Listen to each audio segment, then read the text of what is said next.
Hi friends, നമ്മുടെ സ്ഥാപനം നൽകി വരുന്ന ഓൺലൈൻ ക്ലാസ്സുകളിലേക്ക് ഏവർക്കും സ്വാഗതം. എന്റെ പേര് രഞ്ജിത്ത്. ഞാൻ നിങ്ങളുടെ ഇംഗ്ലീഷ് അധ്യാപകനാണ്. കഴിഞ്ഞ 2 ക്ലാസ്സുകളിലായി നമ്മൾ സെന്റൻസ് എന്ന് പറയുന്ന ഗ്രാമർ പാർട്ടും അതേപോലെ തന്നെ ഇൻട്രൊഡക്ഷൻ ടു കമ്മ്യൂണിക്കേറ്റീവ് ഇംഗ്ലീഷ് എന്ന ഭാഗവും പഠിച്ചു കഴിഞ്ഞു. ക്ലാസ്സിനെ കുറിച്ചുള്ള നിങ്ങളുടെ അഭിപ്രായങ്ങൾ ഞാൻ കണ്ടു. അതിനോടൊപ്പം തന്നെ നിങ്ങളുടെ അസൈൻമെന്റ്സും ഹോംവർക്കുകളും ചെയ്തു എന്ന് പ്രതീക്ഷിച്ചുകൊണ്ട് പുതിയ ഒരു ഓൺലൈൻ ക്ലാസ്സുമായിട്ട് ഞാൻ എത്തിയിരിക്കുകയാണ്. നിങ്ങൾക്ക് നിങ്ങളുടെ പുസ്തകം കിട്ടിക്കാണും. പഴയ പുസ്തകങ്ങൾ തീർച്ചയായിട്ടും നിങ്ങളുടെ കൈകളിൽ എത്തിക്കാണും എന്ന വിശ്വാസത്തോടു കൂടി ഒരു text book, English text book നമ്മൾ ആരംഭിക്കുകയാണ്. പുസ്തകം പഠിച്ചു തുടങ്ങേണ്ട സമയം അതിക്രമിച്ചിരിക്കുന്നു. ആ ആളും ആരവങ്ങളും ഇല്ലാതെ നമ്മുടെ അധ്യയന വർഷം സ്റ്റാർട്ട് ചെയ്തിരിക്കുന്നു. അതുകൊണ്ട് ക്ലാസ് റൂമിനുള്ളിലേക്ക് നമ്മൾ പ്രവേശിച്ചില്ലെങ്കിൽ പോലും നമ്മൾ പുസ്തകം പഠിച്ചു തുടങ്ങേണ്ട സമയം അതിക്രമിച്ചിരിക്കുന്നു. അത് മനസ്സിലാക്കിയിട്ട് ഒരു പോയവുമായിട്ടാണ്, വളരെ എളുപ്പമുള്ള ഒരു ഇംഗ്ലീഷ് പോയവുമായിട്ടാണ് ഞാൻ നിങ്ങളുടെ മുമ്പിൽ എത്തിയിരിക്കുന്നത്.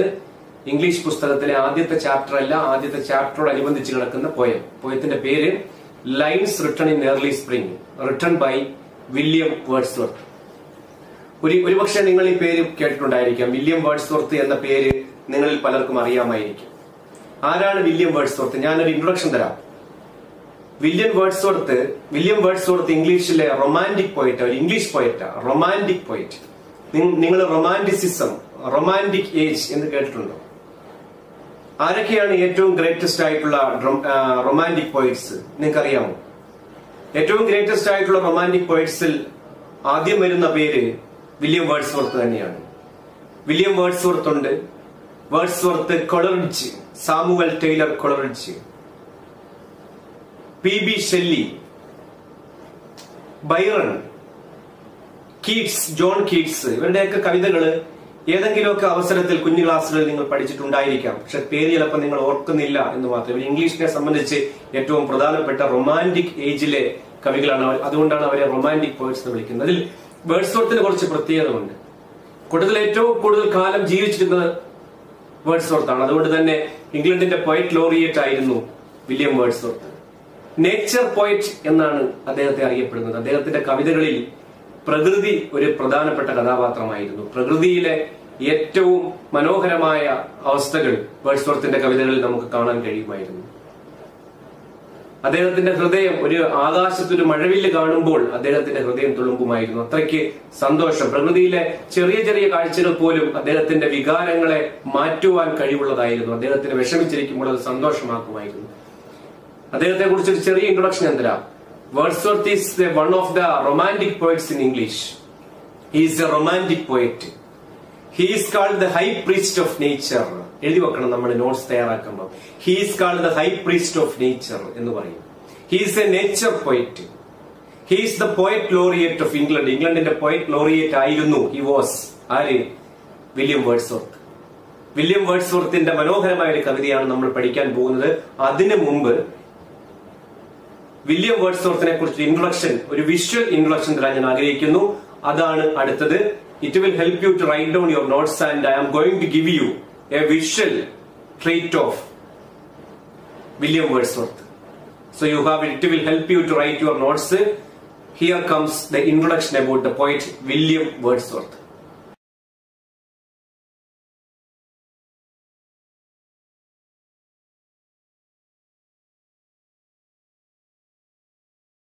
വില്യം വേർഡ്സ്വർത്തിനെ കുറിച്ച് നിങ്ങൾ പരിചയപ്പെട്ട് കഴിഞ്ഞു. വില്യം വേർഡ്സ്വർത്തിനെ കുറിച്ച് അറിയേണ്ട കാര്യങ്ങളെല്ലാം ഞാൻ പറഞ്ഞു കഴിഞ്ഞു, നിങ്ങൾ കണ്ടു കഴിഞ്ഞു. ഇനി നമ്മൾ നേരിട്ട് കവിതയിലോട്ട് കിടക്കുന്നു. പുസ്തകമില്ലാതെ നമുക്കിത് പഠിക്കാൻ പറ്റത്തില്ല. പക്ഷേ ആ ഒരു കുറവ് പരിഹരിച്ചുകൊണ്ട് തന്നെ ക്ലാസ് മുന്നോട്ട് പോകാൻ ഞാൻ ആഗ്രഹിക്കുകയാണ്. അതുകൊണ്ട് അടുത്തതായിട്ട് കവിതയെ കുറിച്ചൊരു ഇൻട്രൊഡക്ഷനാണ് ഞാൻ തരാൻ ആഗ്രഹിക്കുന്നത്. കവിതയുടെ പേര്, the name of the poem is lines written in March. Lines written in early spring. Lines written in March is another poem. Here the title is Lines written in early spring. ആരാണ് എഴുതിയത്? William Wordsworth. Spring എന്ന് നിങ്ങൾ കേട്ടിട്ടുണ്ടോ? Spring എന്ന് പറയുന്ന ഒരു season ആണ്. Western കൺട്രീസിൽ 4 സീസണാണ് പ്രധാനമായിട്ടുള്ളത്. ഏതൊക്കെയാണ്? ഓട്ടം, വിന്റർ, സമ്മർ, സ്പ്രിംഗ്. നമ്മുടെ കേരളത്തിലൊക്കെ വരുവാണെങ്കിൽ കാലങ്ങൾ 6 ഉണ്ട്. ഏതൊക്കെയാ? വർഷം, വസന്തം, ഗ്രീഷ്മം, ശരത്ത്, ശിശിരം, ഇങ്ങനെ തുടങ്ങുന്ന 6 കാലങ്ങളുണ്ട്. എന്നാൽ വെസ്റ്റേൺ കൺട്രീസിൽ വിന്റർ, സമ്മർ, ഓട്ടം, സ്പ്രിങ്. വസന്തകാലമാണ് സ്പ്രിങ്. വസന്തകാലത്തിന്റെ പ്രത്യേകത അറിയാമല്ലോ. പ്രകൃതി പൂവണിയുന്ന സമയമാണ് വസന്തകാലം. മനോഹരമായ, എവിടെയും സൗന്ദര്യം തുളുമ്പി നിൽക്കുന്ന ഒരു കാലഘട്ടമാണ്. Lines written in early spring. അതുകൊണ്ട് തീർച്ചയായിട്ടും this is a poem about early spring. സ്പ്രിങ്ങിനെ കുറിച്ചാ, ഏർലി സ്പ്രിങ്ങിനെ കുറിച്ചാ പറയും. ഓക്കെ, ഈ പോയത്തിൽ കവി പറയാതെ പറയുന്ന കുറച്ച് കാര്യങ്ങളുണ്ട്. അതായത് അദ്ദേഹത്തിന്റെ എല്ലാ കവിതകളിലും അവസാനിക്കുന്നത് പോലെ, എല്ലാ കവിതയും അവസാനിക്കുന്നത് പോലെ കവിതയിൽ അദ്ദേഹം പറയാതെ പറയുന്ന കുറച്ച് കാര്യങ്ങളുണ്ട്. ഡിഫോറസ്റ്റേഷൻ പറയുന്നുണ്ട്. പ്രകൃതിയോട് മനുഷ്യൻ കാണിക്കുന്ന കൊള്ളരുതായ്മകളെ കുറിച്ച് പറയുന്നുണ്ട്. പക്ഷെ അതാണല്ലോ നമ്മളെ ഇന്നത്തെ സിറ്റുവേഷനിൽ എത്തിച്ചു നിർത്തിയിരിക്കുന്നത്. ഇടശ്ശേരി ഗോവിന്ദൻ നായരുടെ ഒരു കവിതയുണ്ട്. ഒരു കവിത, പള്ളിക്കൂടത്തിലേക്ക് വീണ്ടും. ഒരുപക്ഷെ ഈ സിറ്റുവേഷന് പറയാൻ പറ്റുന്ന ഒരു കവിതയാണ് പള്ളിക്കൂടത്തിലേക്ക് വീണ്ടും എന്ന കവിതയുടെ പേര്. ഒരു അപ്പൂപ്പൻ തന്റെ കൊച്ചുമകനെ സ്കൂളിലേക്ക് അയക്കുകയാണ്. ആദ്യമായിട്ട് പോകുന്നതിന് മുമ്പ് അപ്പൂപ്പൻ കൊച്ചുമകനോട് പറയുന്നുണ്ട്. എന്താണ് പറയുന്നത്? നിന്നെയും കാത്തിളങ്കിളികൾ വന്നിരിപ്പുണ്ട് പതിവ് പോൽ, പ്രേഷ്ഠരവരോട് യാത്ര ചൊല്ലൂ, പേച്ചറിയുന്നവർ നിങ്ങൾ തമ്മിൽ. നിന്റെ പ്രിയപ്പെട്ട കൂട്ടുകാരായ കിളികൾ നീ സ്കൂളിൽ പോകുന്നതും കാത്ത് ഇവിടെ എത്തിയിട്ടുണ്ട്. അവരോട് യാത്ര പറഞ്ഞിട്ട് നീ സ്കൂളിലേക്ക് പോകൂ. എന്താ കാര്യം? അടുത്ത വരിയുണ്ട്. നീ പോയി പഠിച്ചു വരുമ്പോഴേക്കും നിങ്ങൾ അന്യോന്യം മറന്നിരിക്കും. വളരെ വലിയ അർത്ഥമാണ് കേട്ടോ. നീ പോയി പഠിച്ചു വരുമ്പോഴേക്കും നിങ്ങൾ അന്യോന്യം മറന്നിരിക്കും. നീ പഠനം പൂർത്തിയായിട്ട് തിരിച്ചു വരുമ്പം നീ പ്രകൃതിയെ മറന്നിരിക്കും, ജീവജാലങ്ങളെ മറന്നിരിക്കും. കുട്ടിക്കാലത്ത് നമുക്ക് കിളികളെ ഇഷ്ടവാ, പൂക്കളെ ഇഷ്ടവാ, പുഴകളെ ഇഷ്ടവാ. എല്ലാത്തിനെയും സൗന്ദര്യത്തിന്റെ കണ്ണുകൊണ്ട്, നിഷ്കളങ്കതയുടെ കണ്ണുകൊണ്ട് കാണാനാണ് നമുക്കിഷ്ടം. പക്ഷെ വളർന്നു കഴിഞ്ഞാല് പണത്തിന്റെ പിന്നാലെ ഓട്ടത്തിനിടയിൽ നമ്മളെ ജനിപ്പിച്ച മണ്ണിനെ മറക്കും, പ്രകൃതിയെ മറക്കും. എല്ലാത്തിലും ഒരു ഉപഭോഗ സംസ്കാരത്തോടെ നമ്മൾ നോക്കിക്കാണും. അതിനെയാണ് വേർഡ്സ്വർത്ത് ഇവിടെ വിമർശിക്കാൻ ശ്രമിക്കുന്നത്. What man has made of മാൻ എന്ന റിഫ്രെയിൻ, എന്ന റിട്ടോറിക്കൽ ക്വസ്റ്റ്യൻ ഇവിടെ വീണ്ടും വീണ്ടും ആവർത്തിച്ചു വരുന്നുണ്ട്. മനുഷ്യനോട് ചെയ്യുന്നത്, മനുഷ്യൻ പ്രകൃതിയോട് ചെയ്യുന്നത് എന്താണെന്ന് ചോദിക്കുന്നുണ്ട്. ഇടശ്ശേരി ഗോവിന്ദൻ നായരുടെ കവിതയിൽ പിന്നെ പറയും, 50 കൊല്ലം മുമ്പ് ആരു തമ്മിൽ കമ്പം കലർന്നു കളിമ്പമാർന്നു, പുസ്തകജ്ഞാനം അവനെ മർത്യനും തിര്യക്കുമാക്കി മാറ്റി. അർത്ഥം, തിര്യക്കെന്ന് വെച്ചാൽ ജന്തു, മർത്യനും തിര്യക്കുമാക്കി മാറ്റി. 50 കൊല്ലം മുമ്പ് ഒരുമിച്ച് കളിച്ചു വളർന്നവര്, ഒരുമിച്ച് ഒന്നിനോടൊന്ന് ഇടപഴകി ജീവിച്ചവര്, പുസ്തകജ്ഞാനം അവരെ മർത്യനും ജന്തുവുമാക്കി മാറ്റി, തിര്യക്കുമാക്കി മാറ്റി. 4 അക്ഷരം പഠിച്ചു കഴിഞ്ഞാൽ, വിദ്യാസമ്പന്നരായി കഴിഞ്ഞാൽ പ്രകൃതിയോട് ഇടപഴകി ജീവിക്കരുത് എന്ന് പഠിപ്പിക്കുന്ന വിദ്യാഭ്യാസമാണ് നമ്മുടെ മനുഷ്യനെ നാശത്തിന്റെ വക്കിൽ കൊണ്ട് എത്തിച്ചത് എന്ന് സാരം. ഇതാണ് ഇവിടെ പറയാൻ ശ്രമിക്കുന്നത് ഈ കവിതയുടെ ചെറിയ introduction. So this is a poem about yearly spring. The speaker in the poem is the poet himself. Who is the speaker? The poet is the speaker. The language is very simple. The poet has used the simple monosyllabic words to enhance his point home. The poem is rhymed. It has a rhyme scheme. You know what is rhyme scheme is. The poet has used a number of figures of speeches in the poem. Poetic devices like alliteration, assonance, personification, imagery, visual imagery and everything he has used. The poem has a wonderful message. Okay, പോയത്തിലേക്ക് പോകുന്നതിന് മുമ്പ് ആ പോയത്തിന്റെ 6 line, 6 stanza, ക്വട്രെയിൻസ് എന്നാണ് അതിനെ പറയുന്നത്. ഒരു 4 വരി ചേർന്ന ഒരു സ്റ്റാൻസയെ വിളിക്കുന്ന പേര് ക്വട്രെയിൻസ്. ആ 6 സ്റ്റാൻസയുണ്ട് ഈ കവിതയിൽ. അതായത് 24 ലൈൻ ഉണ്ട് ഈ കവിതയ്ക്ക്. ആ 24 ലൈൻ നിങ്ങളൊന്ന് പരിചയപ്പെടണം. പുസ്തകം ഇല്ലാത്തത് കൊണ്ട് four the sake of reading, വായിക്കാൻ വേണ്ടി ആ കവിത ഞാൻ നിങ്ങളുടെ മുമ്പിൽ അവതരിപ്പിക്കുകയാണ്. നിങ്ങൾ അതൊന്ന് വായിക്കുക. വായിച്ചതിന് ശേഷം എന്റെ ക്ലാസ്സിലോട്ട് തിരിച്ചു വരിക. Here comes the poem.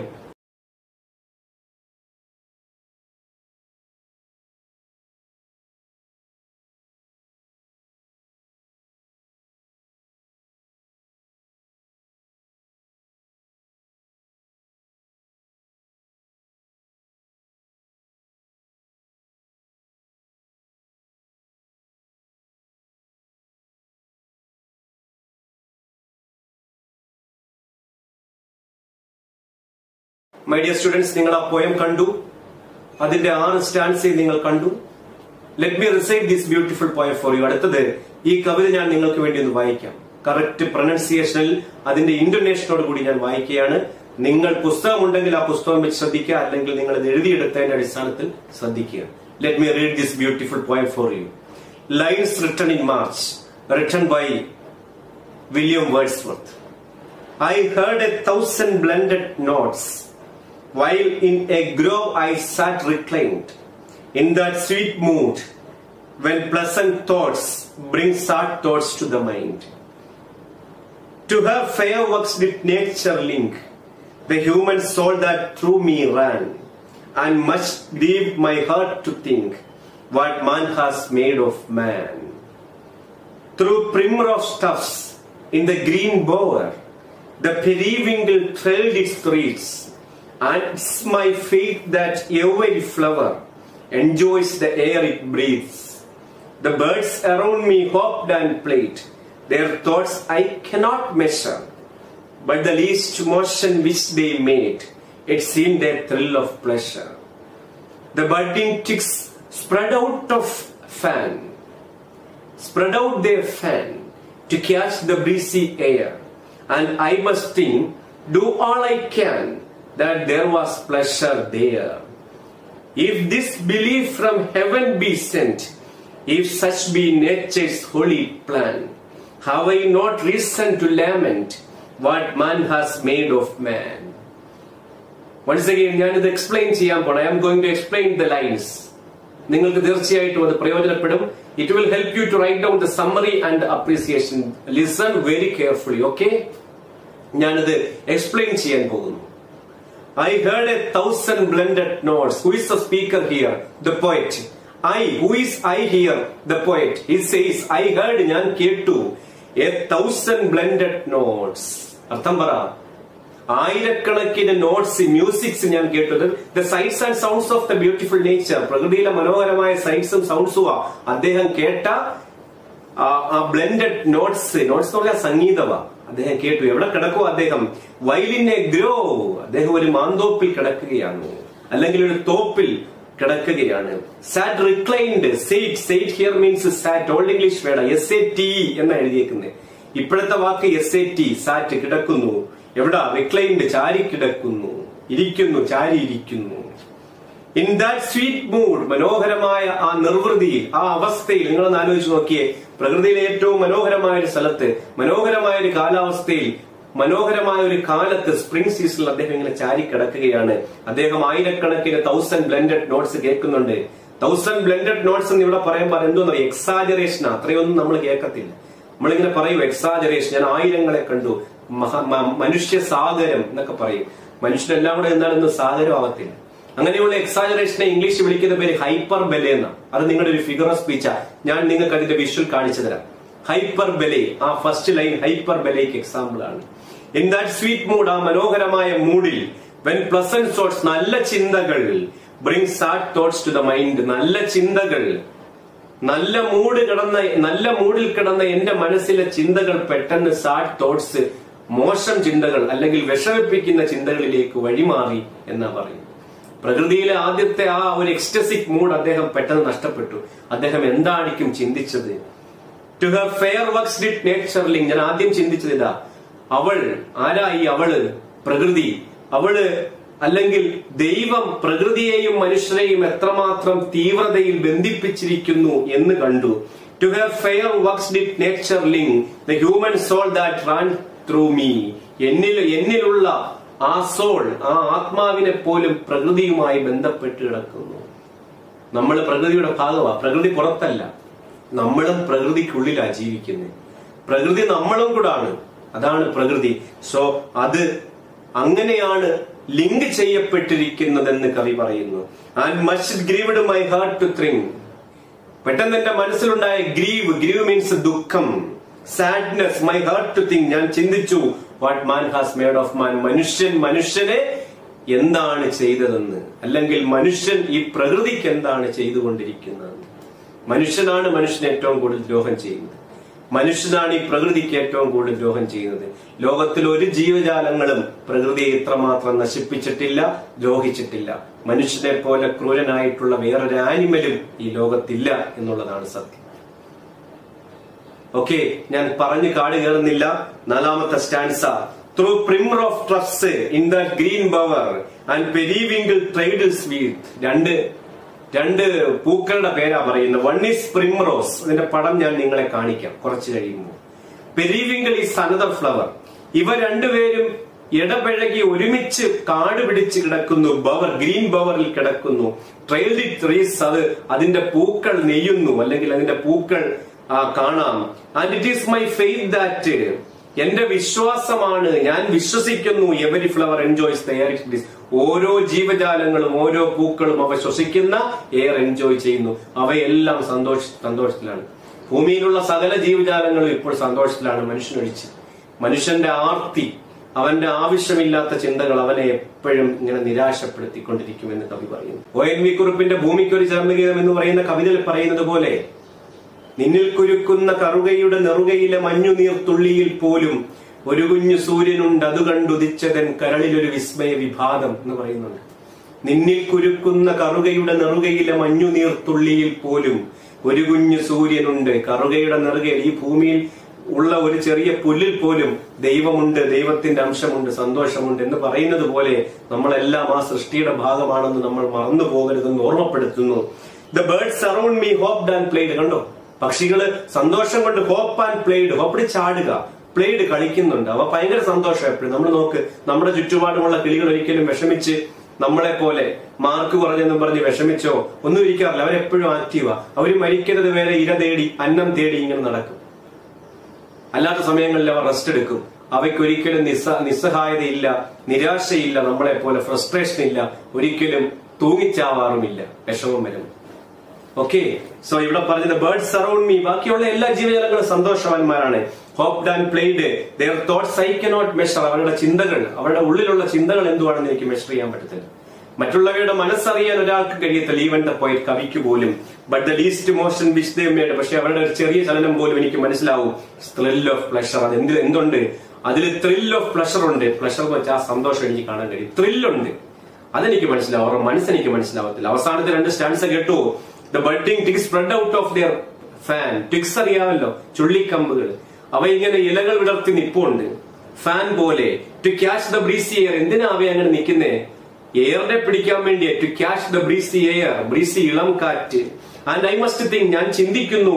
Do all I can, എനിക്ക് കഴിയുന്നത് അത് മാത്രമാണ്. That there was pleasure everywhere, അവിടെയും ഉണ്ട് സന്തോഷം. ഞാൻ മുമ്പേ പറഞ്ഞതുപോലെ നിന്നിൽ കുരുക്കുന്ന കറുകയുടെ നെറുകയിൽ പോലും ഉണ്ട് സന്തോഷം എന്ന് കവി വിശ്വസിക്കുന്നു. പക്ഷേ if this belief from heaven be sent, ഈ ഒരൊറ്റ വിശ്വാസം കൊണ്ട് മാത്രമാണ് സ്വർഗത്തിൽ നിന്ന് നമ്മളെ അയച്ചിരിക്കുന്നത്. If a such be nature holy plan, അതാണ് പ്രകൃതിയുടെ ഹോളി പ്ലാൻ.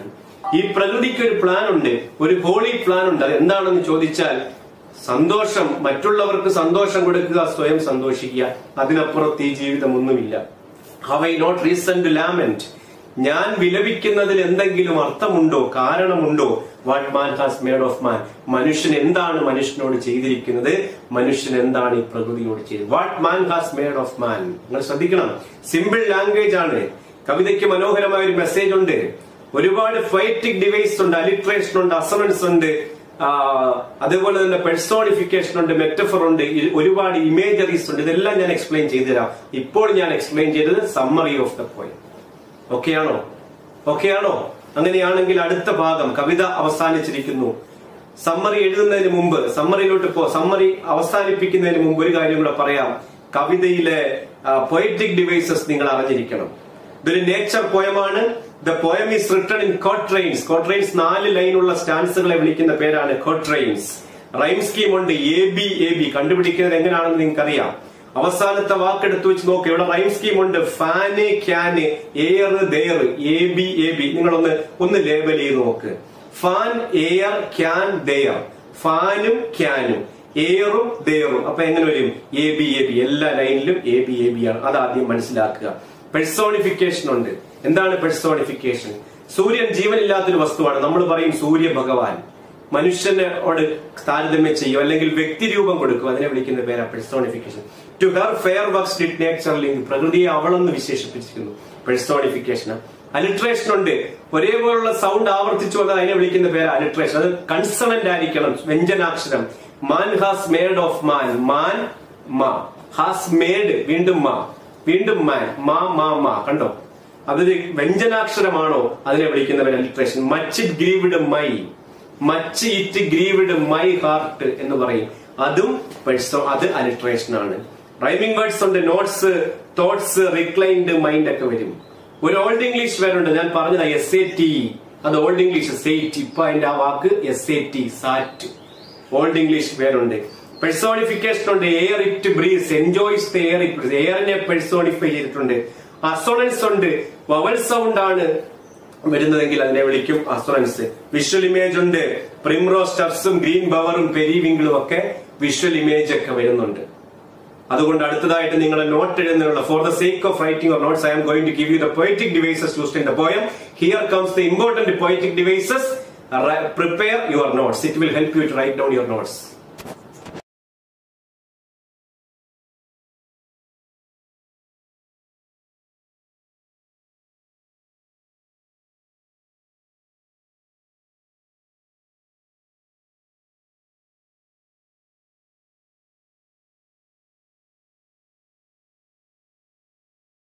അടുത്തതായിട്ട് ഇത് ഓൺലൈൻ ക്ലാസ് ആയതുകൊണ്ട് ക്ലാസ് റൂമിലെ സംശയങ്ങളൊക്കെ നിവാരണം ചെയ്യാൻ വളരെ പ്രയാസമായതുകൊണ്ട് നിങ്ങൾക്ക് ഒരു എളുപ്പമാർഗം ഞാൻ കണ്ടുപിടിച്ചു വെച്ചിട്ടുണ്ട്. ഈ കവിതയുടെ കറക്റ്റ് മലയാളം ട്രാൻസ്ലേഷൻ ഒരു പുസ്തകത്തിൽ വന്നതാണ്. അത് നിങ്ങൾക്ക് വേണ്ടി ഞാൻ തരുന്നു. ആ മലയാളം വായിച്ച് ഇംഗ്ലീഷൂടെ വായിക്കുമ്പോൾ കുറച്ചുകൂടെ നിങ്ങൾക്ക് മനസ്സിലാവും. Here comes the Malayalam translation of the poem. It will help you to understand the proper meaning of the poem. Here comes the Malayalam translation.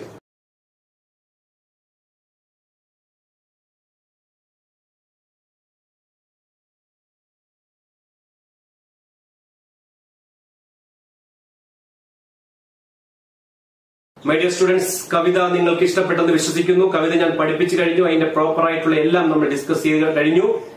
Theme, message, poetic devices, language, everything. ഇനിയുള്ളത് question answer ആണ്. നിങ്ങളുടെ text ബുക്കിൽ ഒരുപാട് activities കൊടുത്തിട്ടുണ്ട്. എല്ലാ ആക്ടിവിറ്റീസും നിങ്ങൾക്ക് വേണ്ടി ഞാൻ പറയാം. ആദ്യമായിട്ട് ഇതിലെ പ്രധാനപ്പെട്ട ക്വസ്റ്റ്യനും അതിന്റെ ആൻസേഴ്സും. It will help you to write down the notes. നിങ്ങൾ തീർച്ചയായിട്ടും ഈ നോട്ട്സ് ബുക്കിൽ എഴുതി വെച്ച് പഠിക്കുക. ഇതിന് ക്ലാസ് റൂമിൽ പഠിപ്പിക്കില്ല. തീർച്ചയായിട്ടും നോട്ട്സ് ഇന്ന് തന്നെ പ്രിപ്പയർ ചെയ്യണം. ഓക്കെ, ഇമ്പോർട്ടന്റ് ക്വസ്റ്റ്യൻസ് ആദ്യമേ പിടിച്ചു. ദാ വരുന്നു. Here comes the important questions and their answers.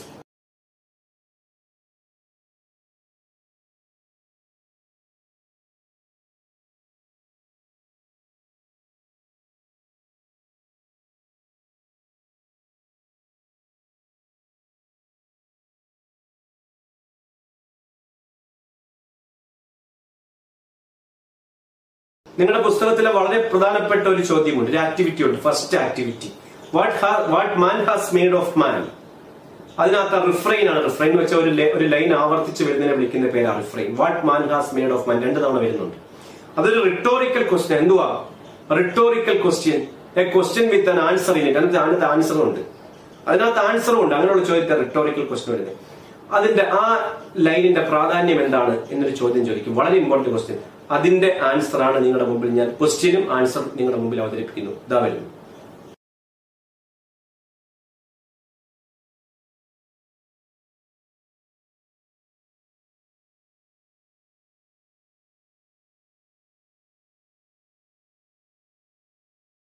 കവിതയിലെ പ്രധാനപ്പെട്ട ക്വസ്റ്റ്യൻ ആൻസർ നമ്മൾ പറഞ്ഞു. നിങ്ങളുടെ പുസ്തകത്തിലെ രണ്ടാമത്തെ ആക്ടിവിറ്റി ഇതിലെ figures of speech and poetic devices discuss ചെയ്യാനുള്ളതാണ്. നമ്മൾ ആൾറെഡി പറഞ്ഞു കഴിഞ്ഞതാണ്. എങ്കിലും ഒരിക്കൽ കൂടി പുസ്തകത്തിലെ ആക്ടിവിറ്റീസ്, പുസ്തകത്തിൽ തന്നെ ചെയ്ത ഒരു വർക്ക് നിങ്ങളെ ഞാൻ കാണിച്ചു തരാം. നിങ്ങൾക്ക് അത് പ്രയോജനപ്പെടും. നോട്ട്സും കൂടെ ചേർത്താണ് ഞാൻ ക്ലാസ് എടുത്ത് പോകുന്നത്. അതുകൊണ്ട് തീർച്ചയായിട്ടും അത് പ്രിപ്പയർ ചെയ്ത് വെക്കുക. പഠിത്തം തുടങ്ങുമ്പോൾ അല്ലെങ്കിൽ നമ്മുടെ സ്കൂൾ ഓപ്പൺ ചെയ്ത് തുടങ്ങുമ്പോൾ നമുക്കത് പ്രയോജനപ്പെടും. പഠിച്ച് പോയിക്കൊണ്ടിരിക്കുക. ഓക്കെ, ഇതാ വരുന്നു നിങ്ങളുടെ പെഴ്സോണിഫിക്കേഷൻ, അതായത് പോയറ്റിക് ഡിവൈസസ്, അതിന്റെ പ്രധാനപ്പെട്ട ഭാഗങ്ങൾ.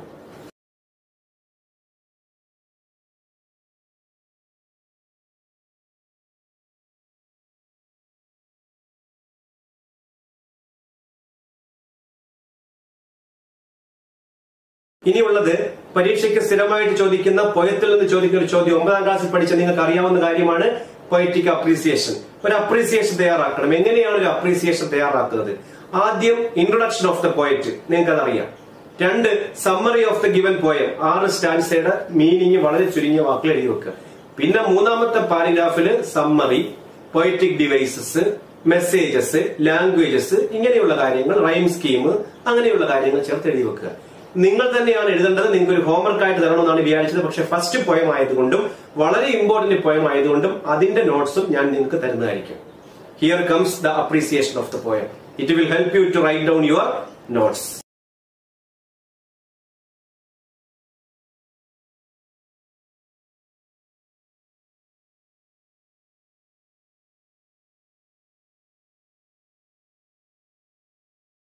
മൈ ഡിയർ സ്റ്റുഡൻസ്, വില്യം വേർഡ്സ്വർത്തിന്റെ lines written in early spring എന്ന് പറയുന്ന കവിത വളരെ മനോഹരമായിട്ട് നമ്മൾ പഠിച്ചു കഴിഞ്ഞു. തീർച്ചയായിട്ടും അതിനകത്ത് എന്തൊക്കെയുണ്ടോ അതെല്ലാം ഞാൻ നിങ്ങളുടെ മുമ്പിൽ അവതരിപ്പിച്ചു കഴിഞ്ഞു. ഇനി അതുമായിട്ട് ബന്ധപ്പെട്ട യാതൊരു സംശയവും നിങ്ങൾക്ക് ഉണ്ടാവില്ല എന്നെനിക്ക് തോന്നുന്നു. ഓൺലൈൻ ക്ലാസ് ആയതുകൊണ്ട് അതിന്റെ പോരായ്മകളുണ്ട്. തീർച്ചയായിട്ടും അത് പരിഹരിക്കാൻ വേണ്ടി ഈ വീഡിയോ 2 തവണ കാണുക.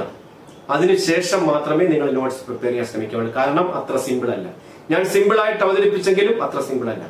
ക്ലാസ് നിങ്ങൾക്ക് ഇഷ്ടമായെന്ന് വിശ്വസിക്കുന്നു. നിങ്ങളുടെ മനോഹരമായ കമന്റുകൾക്കും സ്നേഹത്തിനും നന്ദി പറഞ്ഞുകൊണ്ട് തൽക്കാലത്തേക്ക് വിടവാങ്ങുന്നു. പുതിയ ക്ലാസ്സുമായി ഞാൻ എത്തുന്നതായിരിക്കും. Wait till I come with new video classes. Bye from Ranjith. Thank U.